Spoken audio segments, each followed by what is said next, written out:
Okay, so I went to Costco and I saw that they make Kirkland protein powder. Kirkland. But younger people are discovering that the Kirkland brand is better than Brandon. But the thing is, I shouldn't even be surprised.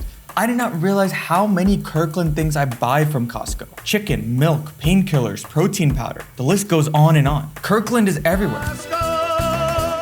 The more I think about it, the more I see it all over my house. Kirkland is America's largest consumer packaged goods brand, and Costco has managed to do this without any serious online presence, a pretty horrible app, crappy website, and for some reason, every single Costco is packed to the brim at like 10:15 a.m. What's going on here? Why are Americans obsessed with Costco? What genius marketing is Costco doing to get people addicted to them? And how did Kirkland become America's #1 consumer brand?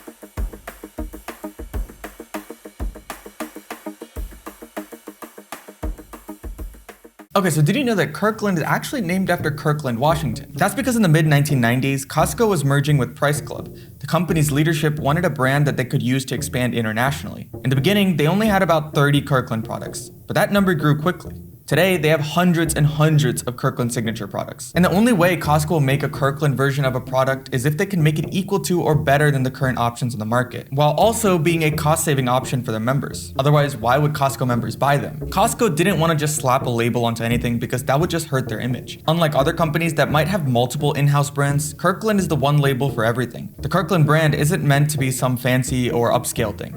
Rather, if you know that something is Kirkland, you know that it has a certain level of quality that meets your standards. The Costco buyers, the ones that are stocking the shelves with Kirkland products, take this job very seriously. Especially with Kirkland signature being strongly associated with Costco's brand. They need to put high quality products on the shelves. Kirkland became more than just a regular private label. Kirkland is a brand in its own right, becoming a reason why people choose to shop at Costco. I even noticed myself subconsciously picking the Kirkland brand as the default option when there's just a few things to choose from. While Costco owns the Kirkland brand, usually collaborates with established manufacturers, sometimes those who already make a name brand version. Like Costco isn't making its own Tylenol alternative. For these kinds of products, somebody else is making them. But this allows Costco to leverage the expertise and production capabilities of other manufacturers, making sure that their products are extremely high quality. And also, these manufacturers benefit because they can get a massive bulk order without having to deal with the branding and other logistical parts. They just make the product. And over the years, Kirkland has built up such a good reputation with its members, and many people think that Kirkland products are made from certain well-known brands when sometimes they just aren't. I like to call Kirkland rumors. For example, Kirkland alcohol is very popular, usually made from some of the highest quality places for the price. But this has led to Kirkland vodka being rumored to be from the same place that makes Grey Goose. I've heard many people specifically say that Kirkland vodka is just Grey Goose. This is just completely false. And I know it's false because it literally says it on the Grey Goose website. This just helps their marketing that much more. And I don't even know if consider this a knock on Costco. It just shows that everyone holds Kirkland products in such high regard because you know that Costco delivers on the end result. Like I mentioned, they care so much about the quality. So even though I told you this fact, that Kirkland vodka is not actually Grey Goose, next time you go to buy vodka at Costco, it's not like you're not going to buy it. You still will. And that's the genius of Kirkland. And obviously that's not the only thing that's so great about Kirkland. I just genuinely still can't believe that the Kirkland rotisserie chickens are still $4.99. It's practically a meme on social media. Costco sells 137 million chickens every year, probably more by now. Chicken, milk, eggs, the essentials, they're a big part of Kirkland's strategy. And the way that they deal with the rotisserie chicken just shows Costco's philosophy. Most people know that this is a loss leader for them. You probably know a lot of grocery stores do this. They intentionally sell a product below market value to get people in the door. They put it at the back of the store to get you to walk all the way to the end. Costco CFO says that they were willing to lose somewhere around $30 to $40 million every year in gross margin just to maintain that $4.99 rotisserie chicken price point. And the thing is, the chicken is so popular that Costco had to invest in their own poultry processing facility recently. They did this in Nebraska and invested over $450 million in it. They produced 2 million chickens every single week, which meets almost half of Costco's rotisserie chicken needs. Apparently, this saves them 37 cents on every single chicken. And when you're selling it at a $4.99 price point, that's really good. So that's the other thing. Costco's Kirkland strategy is not just about getting high quality products from other manufacturers and putting their label on it. They also invest tons of money in producing their own items, like the rotisserie chicken. But back to the other products. How does Costco even pick which products end up on the shelves? Well, it has to do with the Costco buyers. If you don't know what a buyer is, they're pretty common across all types of stores. Basically, they're the people responsible for figuring out which products Costco is going to carry in the stores. They select the different products based on things like quality, price, the brand, and also what the demographic makeup of the people coming into the store looks like. For example, if you have a lot of Indians in the area, you're going to see products that are tailored towards Indians. The interesting thing is that Costco doesn't actually carry a lot of products in these stores. Costco buyers have to choose a limited number of SKUs, or unique items. You only really see 1 or 2 in every category. Just to put it in some perspective, most Costco stores have around 4,000 unique products.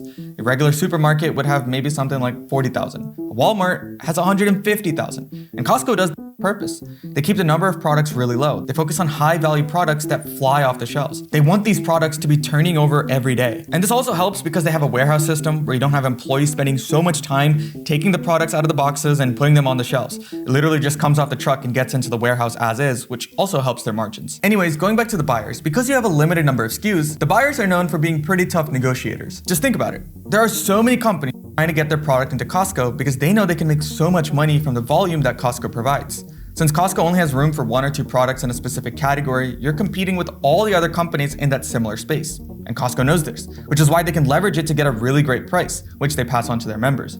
This creates a feedback loop that gets members to keep coming back. And it's the exact same thing for Kirkland Signature. They have high quality products that are just hitting the shelves, and because of their limited SKUs, Kirkland just has less things to compete against. And just think about it. Let's say you're at Store A. Store A has 5 mangoes, and one of them is the private label. You probably have a hard time choosing and are gonna think through your purchase decision. Or let's say you're at Costco, and there's just 2 types of mangoes. And one of those mangoes are the Kirkland ones at a really great price. You're probably gonna pick the Kirkland one every single time because it's just an easier impulse to make, and you trust the brand. And let's be real, Kirkland also benefits from Costco's pretty unique marketing strategy. Costco doesn't do that many promotional things. They barely have an e-commerce presence. Sure, they have a website and app, but it's not that good.